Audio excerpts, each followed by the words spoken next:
The night air was heavy with silence, the kind that presses down on you and makes every heartbeat feel louder than it should. The city below sparkled with lights, but high above on the rooftop of a tall office building, a young girl stood trembling at the edge. Her hands clutched her belly protectively, even as her eyes filled with despair. She whispered into the darkness, almost like a prayer, "I can't do this anymore." From behind her, a door slammed open. A man in a wrinkled suit, his tie loose and his face pale from exhaustion, stumbled onto the rooftop. He was gasping for breath, as though he had just run a marathon.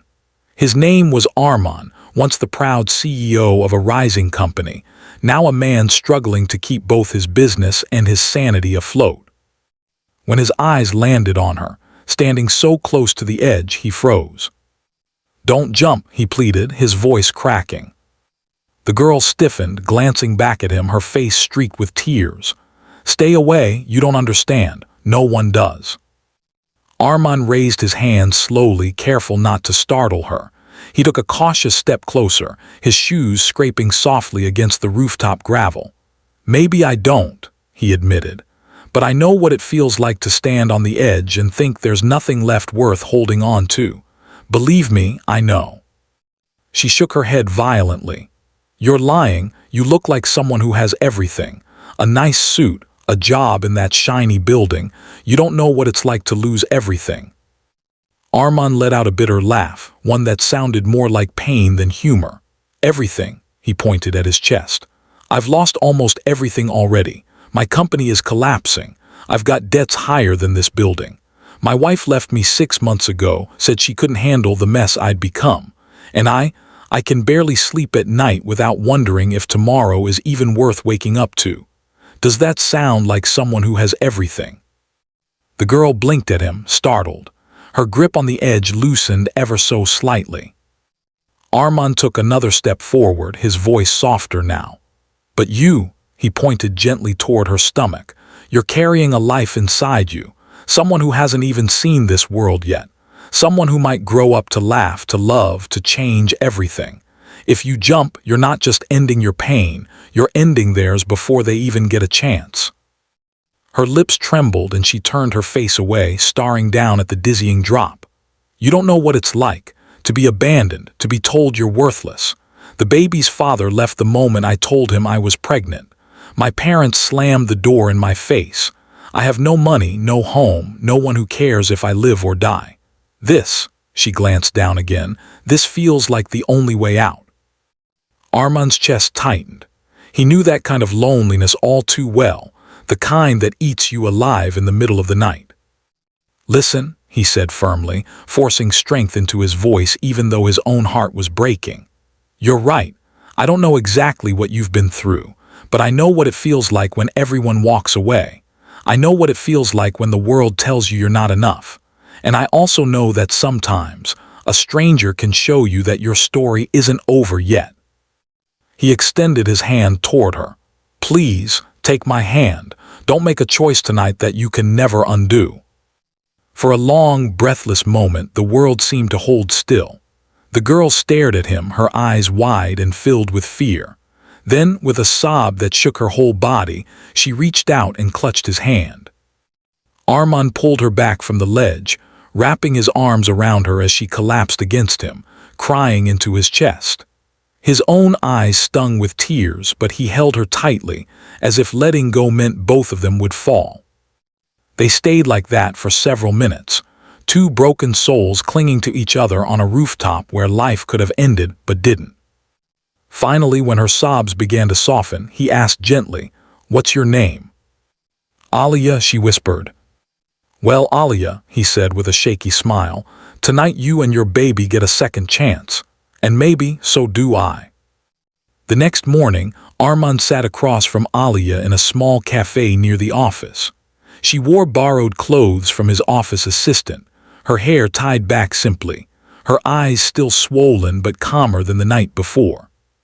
She stirred her tea silently, avoiding his gaze. "You don't have to help me," she muttered. "I don't want to be anyone's charity case." Arman leaned forward.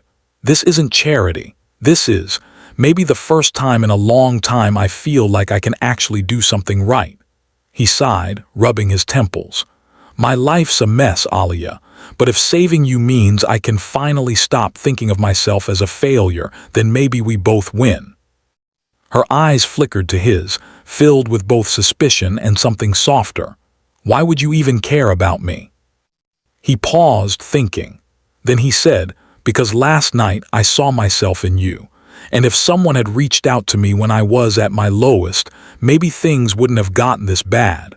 I don't want to miss the chance to be that person for you." Alia bit her lip, then finally nodded. Days turned into weeks. Arman found Alia a temporary place to stay in one of the vacant apartments owned by his company. It wasn't much, bare walls and old furniture, but it was safe, warm, and hers. He arranged doctor's appointments for her and even used what little money he had left to make sure she had proper food. In return, Alia began helping him at the office. She organized files, brewed coffee, and sometimes just sat in his office, listening as he vented about investors who had abandoned him or deals that had fallen through. One evening, after a particularly rough day where a major contract slipped through his fingers, Arman sat slumped at his desk, head in his hands. "It's over," he muttered. "I've tried everything. The company's going to crash and I'll have nothing left." Alia walked over, placing a gentle hand on his shoulder. "No, you'll have something left. You'll have me and this baby. You saved me, Arman. Maybe it's time to let someone save you too." Her words pierced through his despair like sunlight breaking through clouds. For the first time in months, he let himself believe that maybe, just maybe, there was still hope. As months passed, their bond grew stronger. Alia's belly grew with the child inside her, and Arman began to smile more often. They laughed together, shared meals, and leaned on each other in ways neither of them had thought possible. Then came the turning point. One afternoon, Alia found Arman sitting with a pile of rejection letters from potential investors. His face was pale, but his eyes burned with determination. "Everyone thinks I'm done," he said, "but I won't give up, not this time, not when I finally have a reason to fight." He glanced at her belly, then back at her. "For you, for the baby, for us." Alia's throat tightened and she whispered, "Then let's fight together." With her encouragement, Arman pitched his company's vision one more time, this time with Alia by his side. She spoke with passion about second chances, about how broken things can still be rebuilt. Her words touched hearts in a way numbers and graphs never could.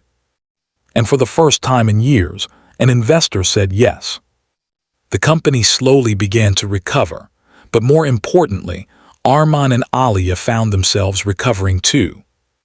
On a quiet night, as they stood on the same rooftop where their story had begun, Arman turned to her and said softly, "You know, when I pulled you back that night, I thought I was saving you. But the truth is, you saved me too." Tears glistened in Alia's eyes. She took his hand and placed it on her belly, where the baby kicked softly. "Maybe we saved each other." And in that moment, surrounded by the city lights, two broken lives began to feel whole again. When Alia finally gave birth, Arman was by her side in the hospital, holding her hand as she screamed and cried and fought through the pain. And when the baby's first cries filled the room, both of them wept openly, overwhelmed by the miracle of life. Arman held the tiny child in his arms, his heart swelling with emotions he had never known he was capable of. "Welcome to the world," he whispered. "You're the reason we're still here." Alia watched him with tears streaming down her face. For the first time in so long, she didn't feel abandoned, unwanted, or alone. She had a family now. And Arman, once a struggling CEO on the verge of giving up, finally felt like the richest man alive. The rooftop that had once almost been the end became the place where everything began. Their story spread quietly at first, a CEO who saved a girl on the edge, only to discover she would save him in return. But soon, it became something bigger, A reminder to anyone who felt hopeless that sometimes the darkest nights lead to the brightest dawns. Arman often looked back on that night and shivered at how close both of them had come to giving up. But then he would look at Alia, at the baby laughing in her arms, and smile. Because now he knew the truth. Sometimes when you pull someone back from the edge, you're not just saving their life, you're saving your own. And that's what makes life worth living.